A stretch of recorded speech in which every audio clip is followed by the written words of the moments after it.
अल्लाह बोल मेरे भाईना अल्लाह बोल मेरे भैया अल्लाह बोल आगे से बोल अल्लाह बोल पीछे से बोल अल्लाह बोल सीना तान के अल्लाह बोल झाड़ू लेके अल्लाह बोल डंडा लेके अल्लाह बोल बर्तन दीपा अल्लाह बोल शासन पर अल्लाह बोल अल्लाह बोल जय हो कर्मचारी संघटनेचा एक दिल्लीचा जय हो।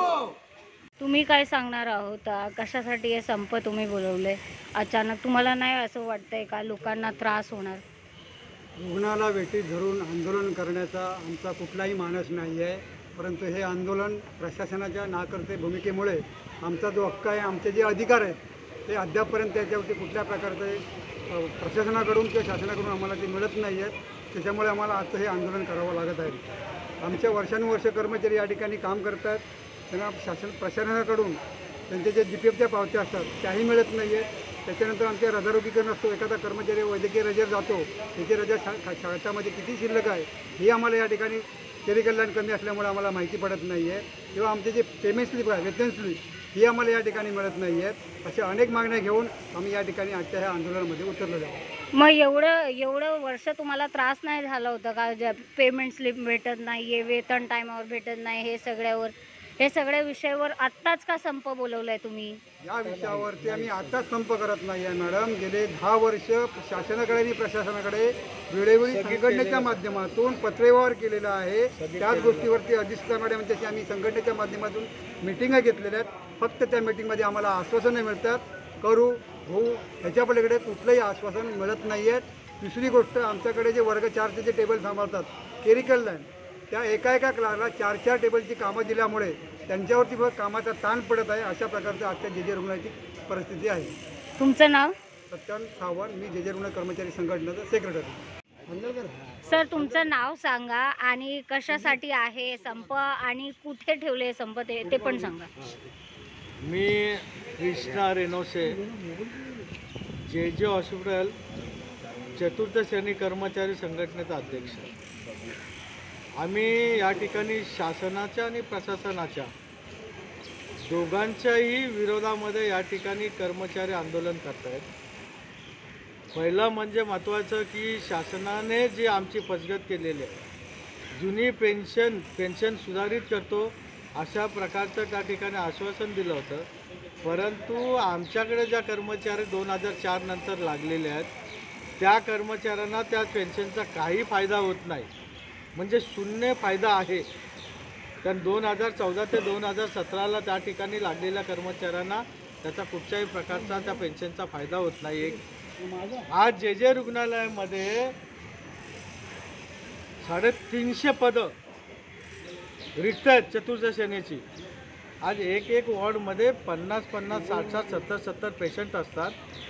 त्या पेशंटच्या मागे जवळजवळ एक वॉर्डबॉय फक्त काम करतो आहे। एक वॉर्डबॉय काम करतो एका पाळीला, असे 3 वॉर्डबॉय 3 पाळीला काम करतात।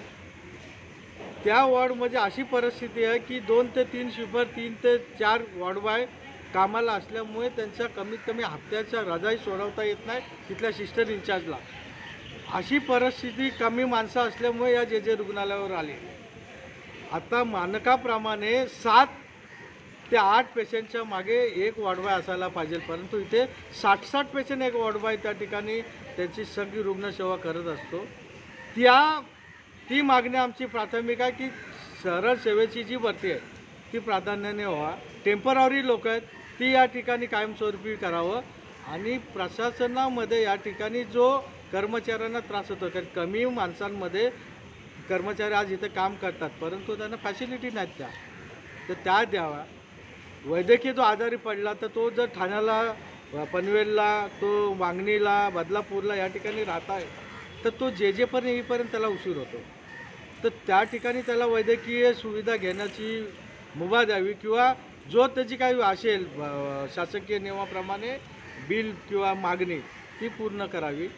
या ठिकाणी कर्मचाऱ्यांना जो त्रास होतो आहे तो त्रास कमी व्हावा, त्यांना ज्या लागणाऱ्या सुविधा त्या उपलब्ध व्हाव्यात अशा प्रकारचे इथे या ठिकाणी। आणि आमचे जे मुकादम आहेत, आमच्या ज्या ड्युट्या लावतात, कर्मचाऱ्यांच्या ड्युट्या लावतात, ते जे पुरवरी ज्या जागेवरती आहेत त्या जागेवर त्यांना बसून त्यांच्याकडून तिथून काम करून घेण्यात यावं अशा प्रकारचं प्रशासनाच्याकडे आमची मागणी आहे. त्याच्यासाठी या ठिकाणी आम्ही उतरलो. आता तुम्हाला कोणीतरी भेटायला आहात का आता अधिकारी वगैरे किंवा सरकारकडून कोणीतरी आलेत का? जे हॉस्पिटलकडून कोणी आलेत का?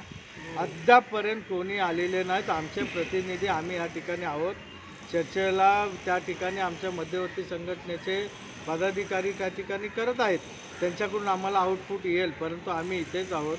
आम्हाला फक्त मीडियाच्या माध्यमातून कळलेलं आहे की या ठिकाणी स्थानिक आमदार आहेत यामिनी जाधव, त्या मॅडमने आमचा त्या ठिकाणी प्रश्न उचललेला आहे की त्यांच्याकडे माझ्या विभागात असल्यामुळे त्यांच्याकडे तातडीने लक्ष देण्यात यावा अशा प्रकारचा प्रश्न त्या ठिकाणी त्यांनी विधान भवनामध्ये मांडलेला आहे. त्याच्या व्यतिरिक्त आतापर्यंत कोणी या ठिकाणी आलेलं नाही. पहिली गोष्ट म्हणजे या संपामध्ये एक महत्त्वाचा आमचा मुद्दा आहे की कर्मचाऱ्याला ज्या परिचारिकाने जो सिस्टरनी मारलेलं आहे त्यांच्यावर कारवाई करा. आम्ही 4 महिने ओरडतो, तर 4 महिने आम्ही कारवाई करू अशा प्रकारचं आश्वासन दिलं पण अद्याप केलेलं नाही. ही प्रथम मागणी या ठिकाणी सुटायला पाहिजे अशी आमची धारणा. जर हे सगळे मागण्या तुमचं नाही पूर्ण झालं तर तुमचं पुढचं पाऊल काय असणार? आम्ही या ठिकाणी मुंबईवाल्याने सांगितलेलंच आहे. आम्हीच कर्मचारी फक्त शासकीय कर्मचारी नाही आहोत. रुग्णालयीन शासकीय कर्मचारी आमचे बंधू अनेक ठिकाणी आहेत. मुंबईवाल्याने सांगितलं 2 दिवसात उतरतोय. अजूनही महाराष्ट्रामधून फोन येत आहेत आणि सगळे या ठिकाणी, कारण प्रत्येकाला तो त्रास होणार आहे, त्याच्यामुळे सगळे एकजुटीने या ठिकाणी उतरू. सर तुम्ही काय बोलणार आहोत?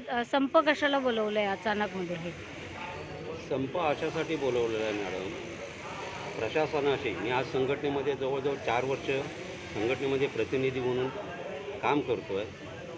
4 वर्षामध्ये अधिष्ठातांबरोबर अनेक वेळा मिटिंगी घेतल्या, पत्रव्यवहार केले, परंतु तिथे असं केलं जातं आहे की तुमचे प्रश्न सगळे सोडवले जातील. आज छोटीशी गोष्ट आम्ही मागत होतो मॅडम, GPFच्या पावत्या. आज 4 वर्ष झाली, प्रशासन काय काम करतं आहे? आज आंदोलन जो आम्हाला छेडायला लावले ते प्रशासनाने छेडायला लावलेलं आहे. बदली कर्मचाऱ्यांचा प्रश्न आहे, सरळ सेवेची भरती आहे, ही प्रशासनाची गरज नाही आहे का? ज्यावेळेस संघटनाच ओरडेल त्यावेळेस प्रशासनाने हे भूमिका घ्यावी का? आमची अपेक्षा अजिबात नाही आहे. संघटनेचा मूलभूत पाया हेच आहे, रुग्ण हे आमचं दैवत आहे. जर तुमचं हे सगळं मागणं नाही पूर्ण केलं तर तुमचं पुढचं पाऊल काय असणार? आमची भूमिका ठाम असेल. आमचं नेतृत्व वरती आहे. एकट्या जेजेने ह्या संघटनेला सुरुवात केलेली आहे, परंतु आताच आमच्या अध्यक्षांनी सांगितलं आहे रुग्णालयामध्ये शंजॉर GT कामा हे 5 तारखेपासून उतरतील आणि त्याच्यानंतर आमच्यावरती मध्यवर्ती जे नेते आहेत ते नेतृत्व करतील. कदाचित महाराष्ट्र पण याच्यामध्ये उतरेल.